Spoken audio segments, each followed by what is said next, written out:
When I was a kid on Boylston Street, I used to look out the window, and if there was a light on over at the East Junior Gymnasium, which you could see between the houses, I would know that they were playing basketball in the men's league at the East Junior. And that's where I first saw Phil Stackpole and heard about his legend and saw him play. I watched him as an intense competitor, and those who played with him and those who know him as an aggressive, hard-nosed, intense player. And as anyone who ever watched him also knows that he had one of the fieriest tempers to match. A football, basketball, and baseball star, in the best sense of the word. All-Scholastic in baseball, led the Suburban League in scoring. An All-Scholastic catcher and winner of the 1950 Hoyt Thurber Award as the school's outstanding athlete. Professional baseball player with AAA Louisville and stops in San Jose, Roanoke, Greensboro, and Albany. All-Army in baseball, basketball, and football. Joe Zeno's first quarterback going into the Hall of Fame with his coach, Phil Stackpole.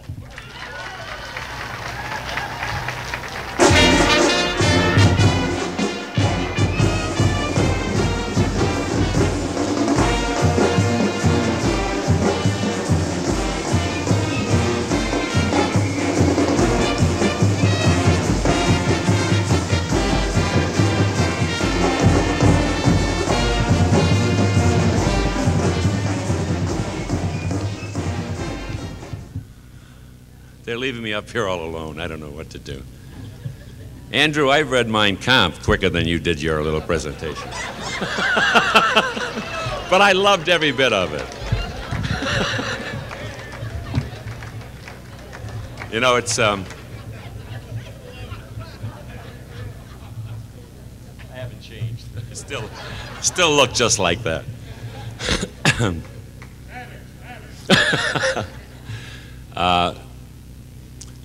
I guess it was 2 or 3 months ago, Bob Caprillion, I'm not going to be long. 2 or 3 months ago, Bob Caprillion called me, and I don't know if you know Bob. He's a very bright guy. He's been on quiz shows. And he talks very quickly.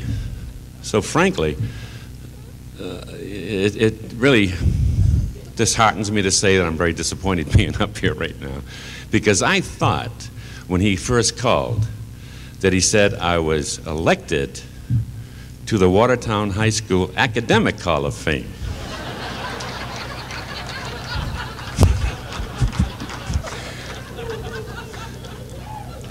You think that's funny? I was a very bright guy. Anyway, he said, look, Phil, get your records together. I'll call you back in 2 weeks. The next day, I was over at the Hosmer School. Did you ever try to get your first, second, and third grade report cards? It ain't easy, I'll guarantee you that. So I figure, you know, Caprillion, you know, he went to Northeastern. He's a Husky. He looks more like a 44 long to me, a 44 stout. Actually, 44 stout. He was E pluribus unum, got all kinds of honors at Northeastern. But only till Nick Avages called me a week later to say it was the Athletic Hall of Fame did I realize that I belonged in another place.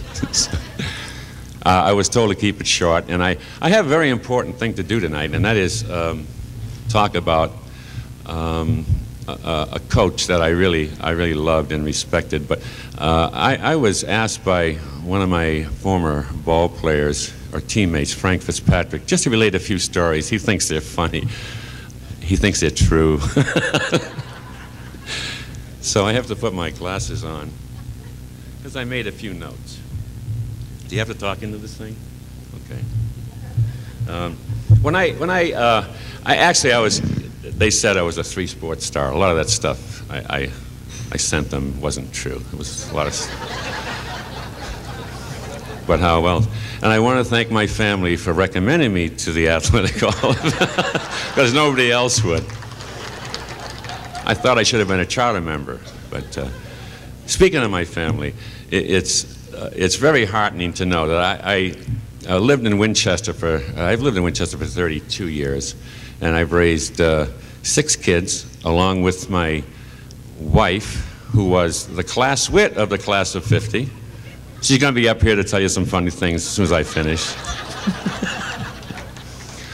But I have all my 6 children. I told them they had to come or they'd be grounded. Even though the oldest is 35.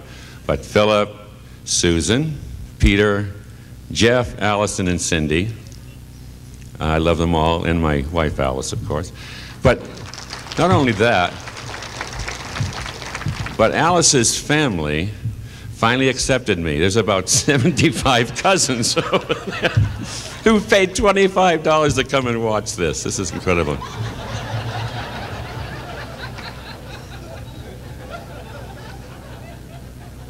It's funny.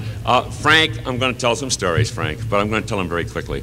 When I was 17 years old, I was a junior in high school, and I think it was Neil Mahoney from the Red Sox came to me, and he said, I'm going to send you away to play ball in the summer up to Holton, Maine. Who knows where Holton, Maine is? I bet you nobody does. I didn't. And he said, when you get up there, tell them that you're a freshman in college, and they're going to pay you. So I flew up to Maine on a DC-3. I think it was about 4 hours at that time. And I landed, and this old guy picked me up, and he was the president of the baseball, the Holton Collegians. And he drove me into town, and I saw the sign. It says, Holton, population 4,623 people. And I said, wow, that's terrific. Look at all these people. And he said, yep, son, that's right. He said, 4,623, and the population's been like that for 29 years now. Now, I was 17, but I'm not stupid. I said, hey, how can it be the same for 29 years? He says, well, it's simple, son. Every time a baby's born, some guy leaves town.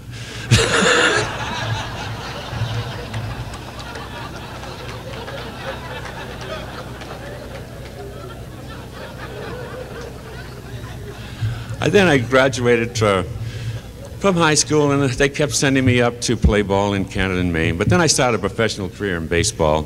And I'm just going to tell you the most memorable moments that I had. One night, I was in Greensboro, which is the Carolina League, and a guy named Frank Umont was umpiring. He was about 8 years in the American League, and he was built like Lance Zeno, okay, only bigger than Lance, wider than Lance, and very nice guy.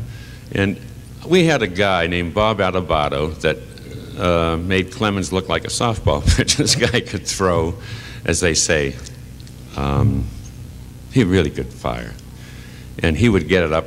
They didn't have meters in those days. They couldn't clock anybody, but he must have thrown 100 miles an hour. And he couldn't see very well. He had glasses.